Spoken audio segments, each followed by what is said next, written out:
نن درته د دوه مینانو په اړه جالب مطلب لرم. تمه ده تر پایه یې وګورئ او زما چینل در سره سبسکرایب کړئ.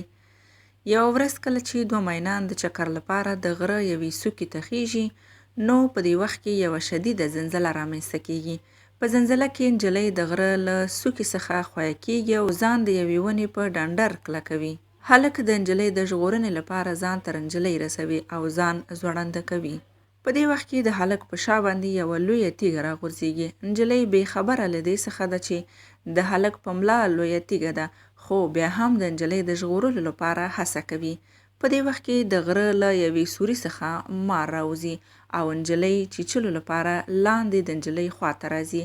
هلک د دې نه ناخبره و چې نجلۍ خواته مار دی.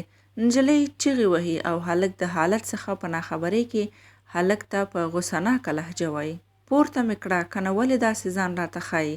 که نه غواړې چې ومې ژغوري، خو لاس مې خوشي کړه چې د دې ځورېدو نه راحته مرګ ښه دی. هلک ډېر خفه کېږي چې نشي کولی خپله مینه وژغوري او د دې څخه ناخبره دی چې د نجلۍ خواته مار دی او نجلۍ به وچیچي.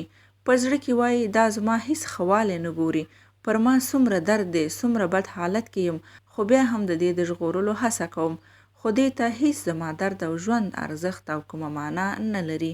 نجلۍ مار چیچي او لاس یې خوشي کېږي. د غره څخه لاندې غورځي او خپل ژوند له لاسه ورکوي. هلک ډېر خفه کېږي او له سترګو څخه یې اوښکې روانېږي او هلک هم د ډېر ژور خفګان او درد له امله ساه ورکوي. نو درنو لیدونکو، ژوند همدا دی. که په کور، کلي، ښار او وظیفه هر ځای کې اوسو، خو بیا هم باید یو بل درک کړو او د یو بل په حالت ځان پوه کړو.